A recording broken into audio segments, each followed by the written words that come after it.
Anyone who has ever been a god knows, among concept gods, there is no such thing as the weak. Some gain the power to sever any river, even the river of time itself. Others go back to ancient times with tanks and conquer everything. Some get the ability to land a killing blow, 100% guaranteed. But then, while one man is racking his brain, he discovers his brother's ability is simply renaming people. One night later, blood floods the streets of a small island. Mysterious deaths. According to the United Nations, every single name on the casualty list is Huaxiong. The nation of Hua expresses its deepest condolences, while quietly awarding two people the nation's highest honor. Among concept gods, there are no weak ones, only those who don't know how to use what they have. Abilities description. Nobody took me seriously at first, until the day my hand slipped. I accidentally became the strongest, and destroyed the world in the process. So they slapped the label World Ender on me and locked me in the deepest underground cell. 10 years pass. Two rookies show up. All I do is give them one look, just one, and they bolt. They yank desperately at the sealed door, screaming, "I quit! I want to go home! Open the door!" But the door won't budge. It wasn't even locked a second ago. I lean back and say with a smirk, "Relax, you two. If I actually wanted to do something, this sad little door wouldn't stop me. How about you introduce yourselves?" They stare at each other, frozen. After a long, painful silence, they finally manage. "I'm Leo. I'm Jay. We're here today to conduct an interview." I give a slight nod and lean back, settling into my seat. Nobody notices that the hard iron interrogation chair behind me has already silently transformed into a plush armchair. I wave a hand and gesture for them to continue. "So, what do you want to know?" Leo immediately shrinks into his shoulders, barely daring to breathe. "Word out there is, you're the strongest ability user on the planet, and also the one who nearly destroyed the world. The World Ender." I can't help it. I laugh. "Strongest on the planet? Sure, I'll take that. But the rumors got one thing wrong. I never almost destroyed the world." I let the corner of my mouth curl up. "I destroyed it. Once. Completely." That lands. Both of them go pale. "You're probably wondering if I actually blew up the world. Why are you still standing here?" Simple. After I smashed it, I got bored, so I put it back together. Leo's throat bobs like crazy. I don't quite follow. I glance at him. "Fine, let me start from the beginning." I snap my fingers. The space around us shifts. Countless images begin floating in the air. 20 years ago, a meteor strikes Earth. 1 week later, people all across the world begin awakening abilities of every kind. At first, people are stunned and uncertain. Then they discover, once you turn 18, there's a 1 in 1,000 chance you randomly awaken an ability. That year, I turn 18. Blowing out my birthday candles, my head suddenly starts buzzing. Something is pushing to break through. Then, nothing. By the time I graduate college, no sign of any ability. I give up completely. Might as well just be ordinary. Until I meet her, Lyra. Like a gift dropped straight from heaven. She chases me, spoils me, treats me like a king. I fall head over heels at record speed. Back then, I'm completely out of my mind. I think she is my entire world. "No way! Lyra!" At this, Jay, who has been dead silent this whole time, suddenly cries out. I glance over. "What? You know her?" "Bureau 7's ace," Jay breathes. "The nemesis. The one who kills without blinking." I scoff. "The nemesis. Quite a title. If she's the ace, then yeah, that checks out." My expression goes cold, because it was on that exact day I saw her true design. On graduation day, my ability finally awakens. And not only does it awaken, I can see the ability and rank of every single person around me. "So then, what exactly is your ability?" Leo asks, tiptoeing around the question. I fix my eyes on Leo and let a slow smile form. "You've got some nerve, kid. Your director Ethan,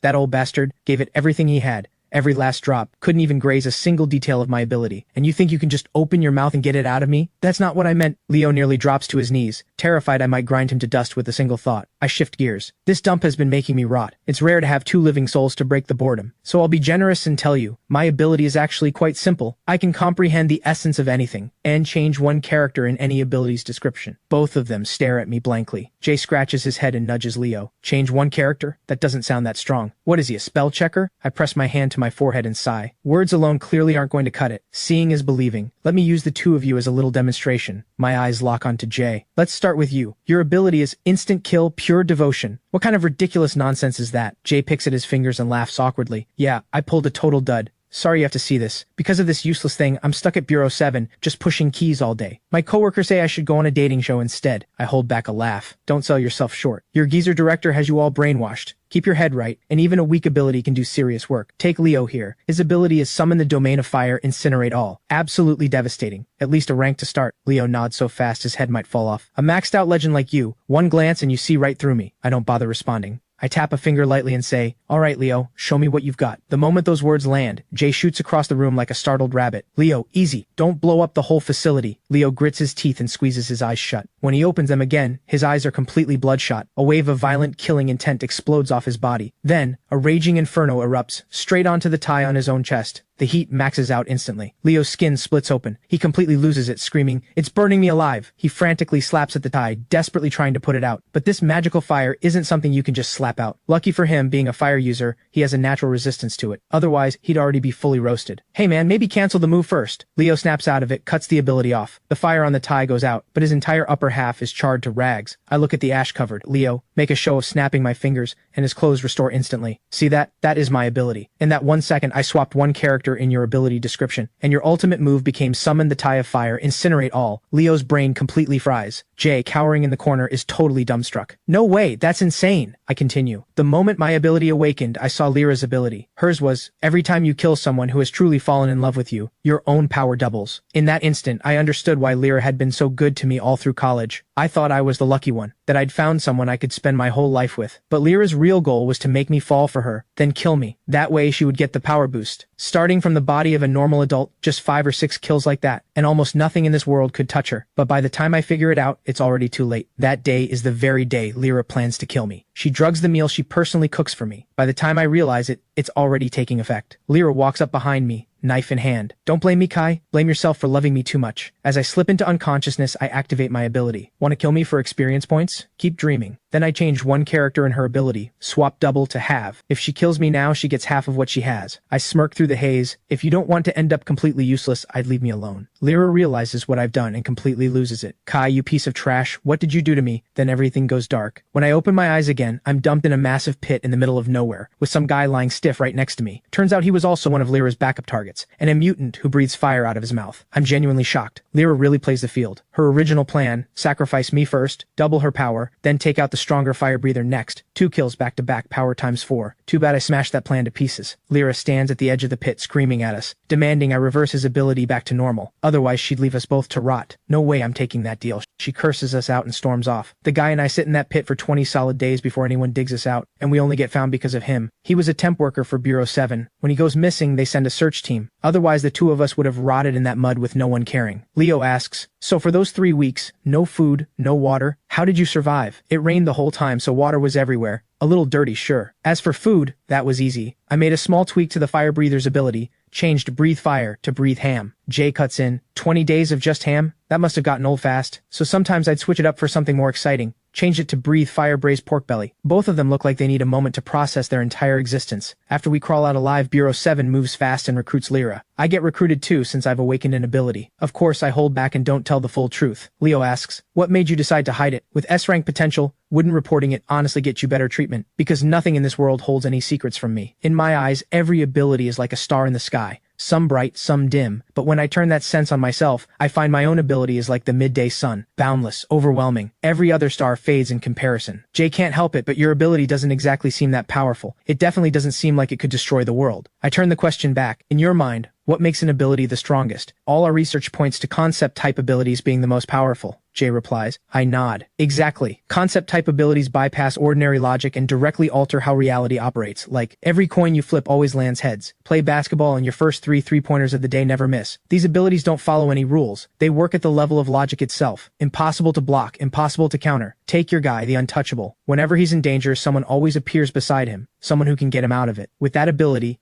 0 offensive power, he slipped through the hands of S-rank ability users multiple times, walking away with intel each time. That's the terrifying thing about concept types. But what if my ability can alter that logic itself? My question drops them both into a deep silence. After I joined Bureau 7, the first thing I did was track down an ability user who had once crossed me. He was also a powerful concept type, just operating in the shadows. He called himself Indestructible Body. His actual ability cannot be harmed or killed by any means within the real world. An ability like that puts 99% of all ability users completely helpless against him. Too bad he ran into me. That night he's at a bar, living it up. He's showing off as usual, pouring drinks on himself, lighting himself on fire, completely untouched. And all I do is activate my ability, change his ability to cannot be harmed or killed by any means outside the real world. Then he dies in the fire he lit himself. Leo swallows hard. That's genuinely terrifying. And we've noticed, you seem to have a similar ability yourself. Your body appears to be indestructible. Do you have a second ability, like killing someone lets you take their ability? I shake my head. No, I only have this one. Seeing them still puzzled, I keep going. After joining Bureau 7, because of the uncertain nature of my ability, I didn't attract much attention. They ranked my ability at B rank, classified me as a support type back-end staff. As for Lyra, I restored her ability. Her ability is also concept type, which caught Bureau 7's attention. They start grooming her as an ace, rating her S rank. Everyone in Bureau 7 falls for my act. Everyone, except one person, Your director Ethan, do you know what his ability actually is? Leo answers, the director's ability is using overwhelming mental force to attack enemies. I laugh. Of course he didn't tell you the truth. His ability is overwhelming mental force, to forcibly control the minds of others. He can rewrite anyone's thoughts at a subconscious level and bend them to his will. He controls everyone in Bureau 7 below S rank, and the vast majority of S ranks as well, but he never manages to control me. So Ethan realizes my ability is nothing like what I claimed, likely another S rank entirely. So he sets out to control me and use me for himself. He's a master at pulling strings. Since he can't get to me through his ability, he tries to build a bond with me through human connection, create an emotional opening that lets him slip in. Under his influence, my coworkers at Bureau 7 treat me well. It feels like home. Still raw from Lyra's betrayal, I lean into it completely. Then Ethan pulls a terrifying creature through from another realm and sends my coworkers to fight it. They don't stand a chance. Watching them, people I'd grown close to, lying there, badly wounded, barely breathing. I lose to my own humanity once again. To save them,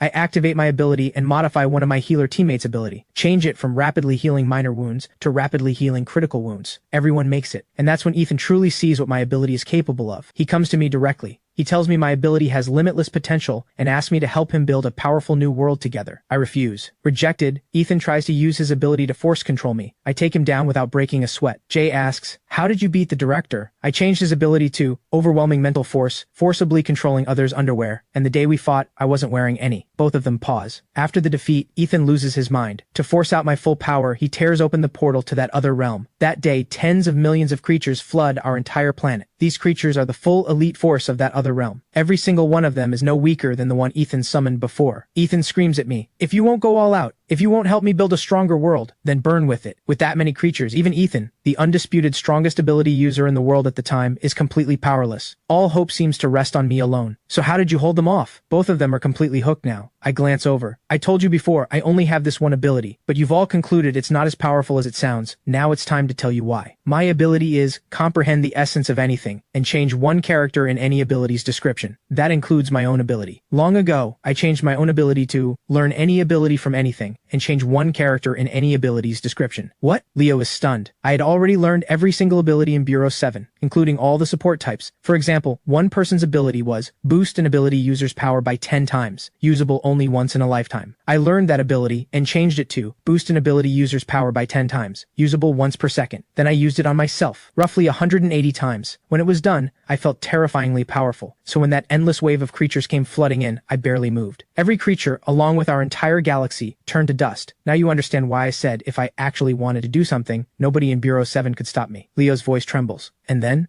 I activated a time reversal ability. Using power that had been amplified hundreds of millions of times over, I restored the entire galaxy. Then I went to Ethan. Ethan, trembling, asked me what my ability truly is. I don't tell him. At that level of power, I have no opponents left. So I wiped the memory of everything that happened, from everyone, except Ethan and a few other Bureau 7 senior officials. That's why you have no memory of any of this. I didn't kill Lyra. Not because I still care about what we had. At the level I'm at now, the thoughts of an ant simply don't register. I changed her ability to, every time you kill someone who truly hates you, your power doubles. That completely flipped how she'd grow stronger from then on. And that is how Bureau 7's ace, the nemesis Lyra, came to be. Then I sealed myself beneath Bureau 7's headquarters. Ethan knows exactly how dangerous I am, so he tells the world I'm the one who once nearly destroyed everything, the world ender. That is the full story as you know it. Leo and Jay say nothing for a long time. I let them sit with it. Then I ask, I've been sealed down here for 10 years. Ethan sent you to find me. Something unimaginable must have happened up there. Leo nods. A terrifying creature has appeared. It can destroy everything. Even Director Ethan can't stop it. At those words, I look up. In that instant, the mental force sealed inside me for 10 years bursts free for the first time, surging through the surface dozens of miles above, then shooting into the sky, blanketing the entire planet. Through my senses, a massive shadow hangs just beyond our world's atmosphere, bottomless and dark, so deep that even my mental force cannot penetrate it. I give a slow nod. Then my body launches off the ground. In an instant, I'm on the surface, shooting toward Ethan, who hovers in midair. 10 years since I last saw him. His hair has gone mostly white. He sees me. His expression is complicated. He's back. I nod. I know. He's from the same realm as the creatures you summoned before. That realm is called the Abyss. 10 years ago, I wiped out every last one of their elite forces. He's likely the strongest being from that world, and he followed the trail left behind to find us. Ethan asks, can you handle it? My eyes go to the dark mass. My ability scans it, and sends back the creature's ability description, 9 question marks. First time my ability has ever failed like this. My expression hardens. Its power is roughly on par with mine. It touches the most fundamental rules of the universe. My ability can't effectively touch it right now. Ethan catches the implication buried in my words immediately. Meaning, you can still influence it to some degree. I nod. I need to test something first. Go ahead, but don't provoke provoke it too much. From what we've observed, it's currently dormant, roughly 2 days until it wakes, but if you anger it, it could wake up much sooner. I nod. Then I'll just give it the smallest nudge. I activate my ability and change the last question mark in the Shadow's ability description to an exclamation mark. The Shadow's power is immense, strong enough to push back against my ability. I feel my own power draining fast. After roughly 10,000 attempts, I finally do it. The instant the change lands, the dark mass seems to shift, like it's rolling over in its sleep, then goes still. But that single movement is enough to send everyone in Bureau 7 into a panic. Ethan asks carefully, "What did you do to get that kind of reaction?" I think it through carefully. In the past, whenever I modified an ability, if the result didn't make grammatical sense, the change would fail. But this one went through, which means it's correct. Every ability description I've ever scanned ends with a period. I changed that period to an exclamation mark, which shouldn't change the meaning of the sentence. That means what I scanned from this creature, those 9 question marks, aren't corrupted data I can't read. They represent 9 words whose meaning I simply can't comprehend yet. So, if I can figure out what each of those words means, I can alter its ability and beat it. But how do I find out what those 9 words are? I share everything, my ability and everything I've just worked out, with Ethan. He goes silent. After a while he says, "All these years I've been guessing. Double ability, maybe triple. Never thought it would be this." Ethan stares at me. "If you had listened to me back then, used your ability to make our people stronger, over these 10 years, we might have built a far stronger Bureau 7. Maybe we wouldn't be this helpless today." I turn to face Ethan. "I've been asleep down there for 10 years.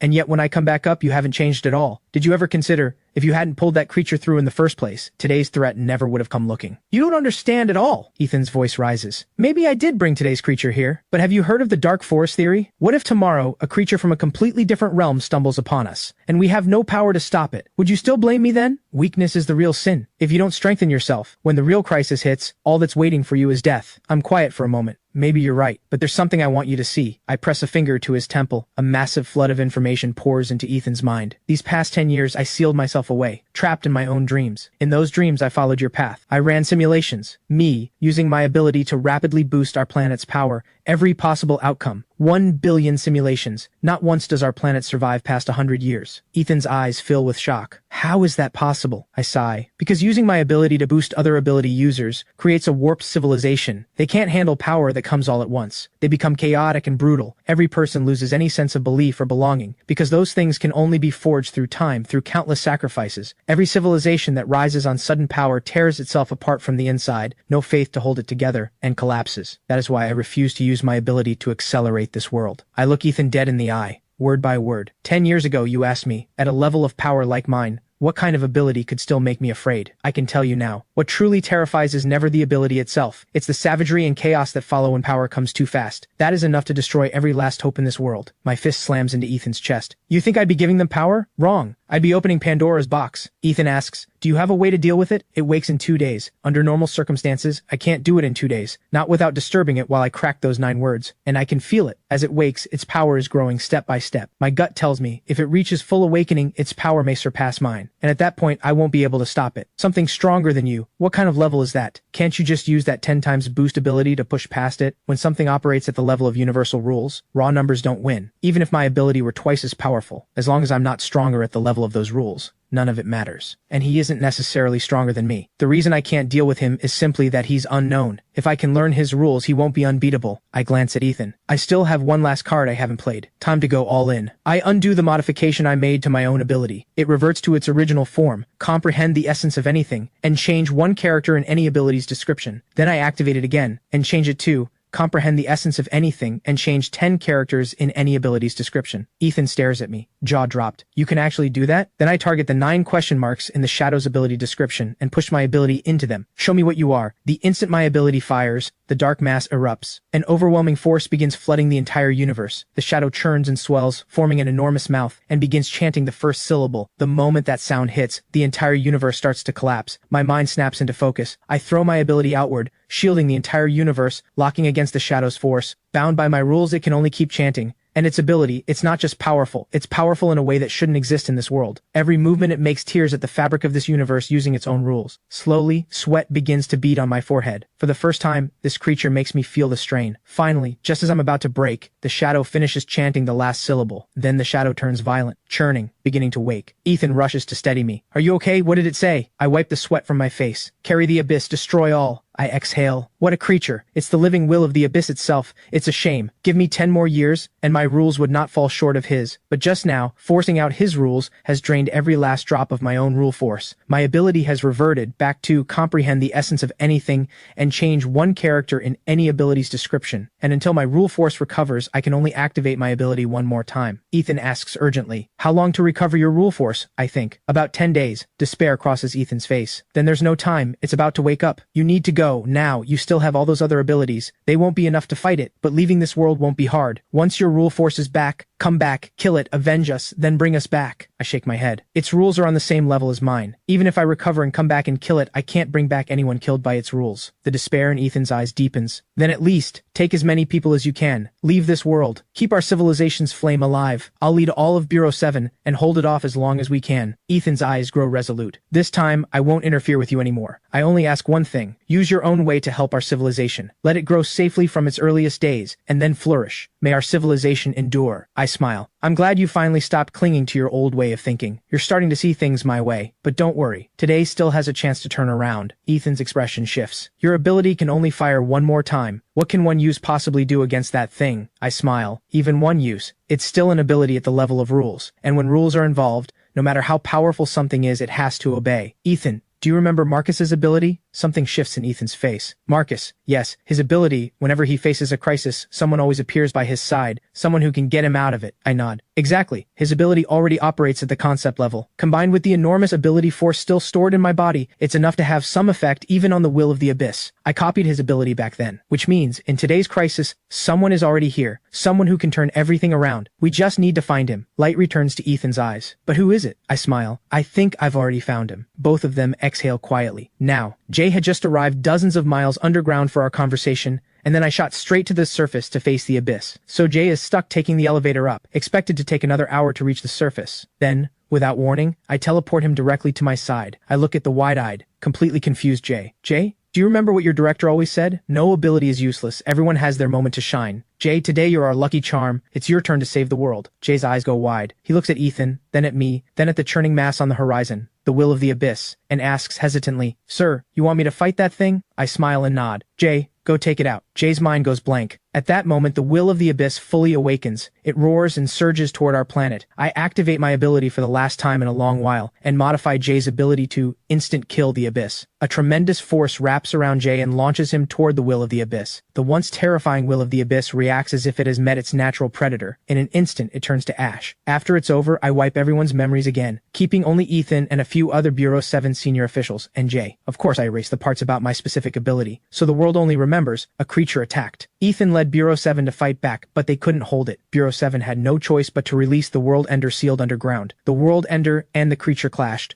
Both left devastated, and in that moment, an unknown junior agent named Jay seized the chance and finished it off. I look at Ethan. Those 10 years of simulations in my dreams weren't just about finding what goes wrong. They were about finding a path forward. I've shown you every bad outcome. Now all the failed paths have been mapped out. The rest is up to you. Lead our civilization towards something great. I look over at Jay and give him a nod. Taking down the will of the abyss has already earned him a reward from the universe itself. His ability has evolved. Now it's simple, Demon Slayer. The next moment, my body tears free of this world and launches toward the abyss, a realm far more powerful than our own. This world no longer needs me. A truly powerful civilization grows from within, every person becoming stronger on their own terms. They don't need someone like me who can wipe out everything in an instant. When crisis comes, each of them can be their own hero. The day the will of the abyss turned to ash became known as Genesis Day. The world ender vanished completely. All that remained was a shattered world that somehow survived. And standing on the ruins, bathed in the frenzied gaze of all humanity, was Jay, once Bureau 7's most forgettable face. Please welcome the greatest ability user who saved our world, the Demon Slayer, Jay, to deliver his address. The spotlights cut like blades, stabbing down at Jay on the stage. Below, tens of thousands cheer. Countless cameras lock onto him. Jay forces out a stiff smile and reads mechanically from the script the PR team prepared for him. When it's over, Jay dives into Bureau 7's underground core base like a man fleeing for his life. His legs give out. He slumps against the wall. Bombed it again. In the dim room, director Ethan sits in a wheelchair, pushing his glasses up. On the day the abyss descended,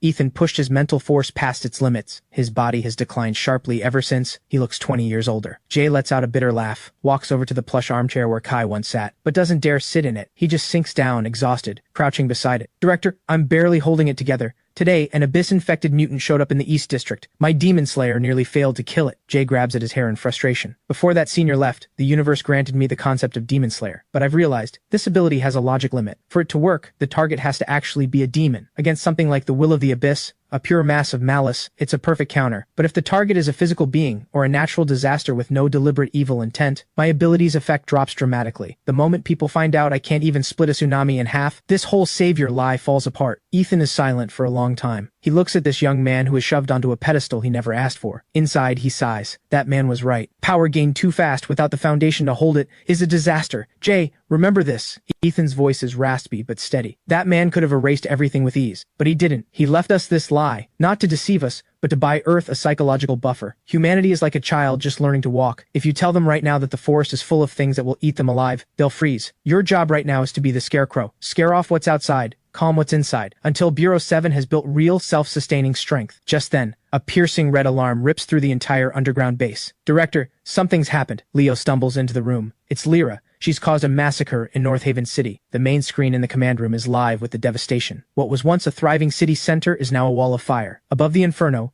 Lyra hovers in midair, her eyes cold and unhinged. With a single lazy gesture, an invisible force slices a skyscraper in half. Civilians die screaming. Has she lost her mind? Jay shoots to his feet. Why would she do this? The abyss was just driven off. Ethan stares hard at the screen. Something cold flashes through his clouded eyes. She hasn't lost her mind. She's forging herself. His voice drops to ice. Have you forgotten what her ability was changed to? Every time you kill someone who truly hates you, your power doubles. The room goes silent with a sharp intake of breath. Leo's voice shakes. So she's deliberately causing this massacre to turn all of humanity against her. Online, the outrage is already everywhere. The millions who survived North Haven want to tear her apart. They want her blood. And if she kills all of them now, everyone who hates her, her power will multiply at an exponential rate. Ethan continues. If she kills 1 million people who hate her to the bone, the boost she receives is 2 to the power of 1 million, a number large enough to shatter the universe itself. On the screen, Lyra seems to notice a drone camera. She turns and smiles at the lens. Slow and wrong. Send the Demon Slayer to me, or tomorrow, I level another city. The internet explodes. The entire world is chanting Jay's name, begging this so-called god to strike down the monster the way he struck down the will of the abyss. Jay stands at the exit hatch. His hands won't stop shaking. Director, Jay looks back at Ethan in the wheelchair. Go, Ethan says, eyes closed. This is your wall to climb. Remember, an ability is just a tool. The person holding it is what matters. On the ruins of North Haven City, Jay lands in front of Lyra. He forces himself steady, takes a slow breath. His ability ignites. Demon Slayer. A blazing streak of light erupts from his hand, driving straight at Lyra's face. But when the light fades, Lyra stands completely untouched, casually pinching the last fading wisp of it between 2 fingers. Impossible!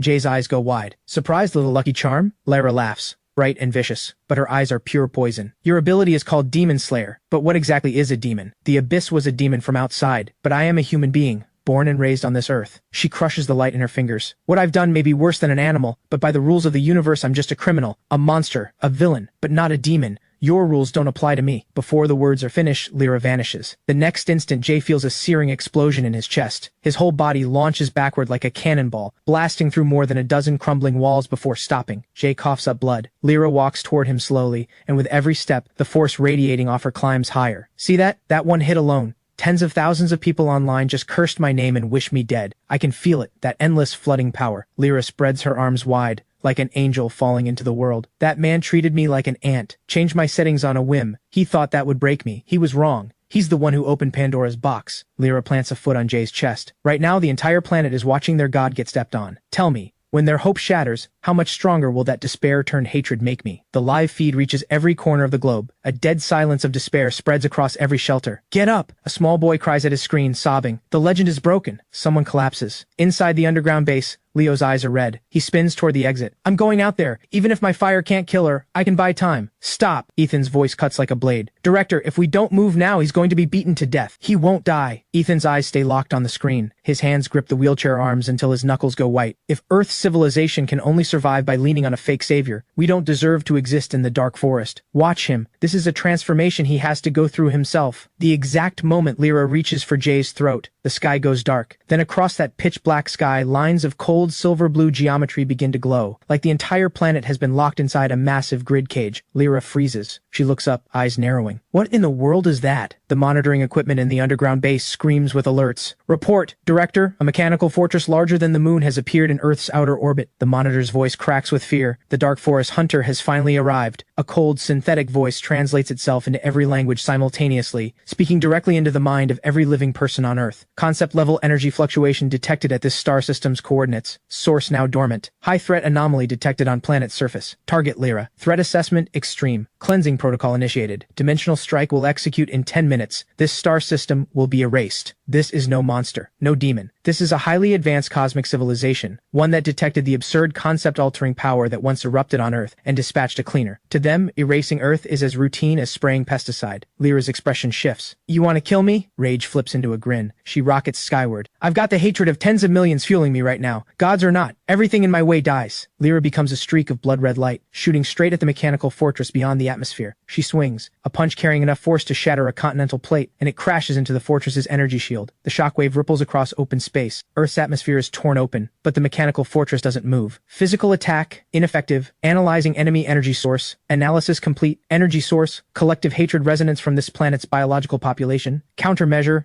Sever energy source. The fortress's main cannon lights up. A beam fires, silent and invisible, down toward Earth. It carries no destructive force, but wherever it passes, every human mind is forcibly flooded with absolute calm. Anger, gone. Fear, gone. Hatred, gone. Lyra feels it with horror. The tsunami of power surging inside her begins to vanish. The people who hated her have had their emotions stripped away. Her ability becomes a river with no source. No, give me back my power. Lyra plummets from the sky and crashes into the ruins below. This is what it means to be crushed by a higher civilization. No debate, no negotiation. They simply cut your operational logic at its root. Energy source severed. Initiating final erasure. 5 minutes. True despair descends on the planet. Are we going to die? Leo sinks to the floor. It's not time to give up yet. Ethan forces himself out of the wheelchair, legs unsteady, and shuffles toward the base's global broadcast console. Director, what are you doing? That man once said, a truly powerful civilization grows from within. Every person becomes stronger on their own. Ethan connects his mental force to the global broadcast network. All of humanity, listen to me. Ethan's ragged voice pushes directly into the minds of every survivor through his mental force, breaking through the forced calm of the alien beam. We were lied to. There was never a savior. Jay is not a god. The man who once erased the abyss has already left this world. At those words, the world erupts. The already fragile psychological defenses nearly shatter entirely. I know you're devastated, but this is the truth of the universe. Weakness is the real sin. If we pin the survival of our entire species on one superhuman, one god, then we will forever be nothing but pets in a greenhouse. The god is gone. The shield is gone. The sky is falling, and we are the only ones who can hold it up. Every Bureau 7 combat operative, every civilian who has ever awakened an ability. It doesn't matter if your ability breathes fire or summons water, or if all you can do is conjure a flower. Release it. Forget rank. Forget borders. If you don't want to be crushed like an insect, then get up. In the ruins, Jay drags himself to his feet. He looks up at the countdown in the sky, then at Lyra, crumpled and powerless nearby. Jay lets out a hollow laugh. What good is Demon Slayer now? That thing out there isn't even a living creature. It's a program, a machine. Hey, you idiot! A faint voice. Lyra spits blood onto the rubble. I've spent my whole life scheming to become a god of this world. If the world's gone, what's the point? So what are you doing just sitting there? Jay blinks. Your useless little ability. It slays demons, right? Lyra's eyes go cold and sharp. Since that thing is a machine, it has no concept of being a demon, so I'm going to make it one. Lyra grabs Jay's hand. Listen, my ability isn't just passive power boosting. I can also take all the hatred I've collected and force it into a single target, all at once. Jay's eyes go wide.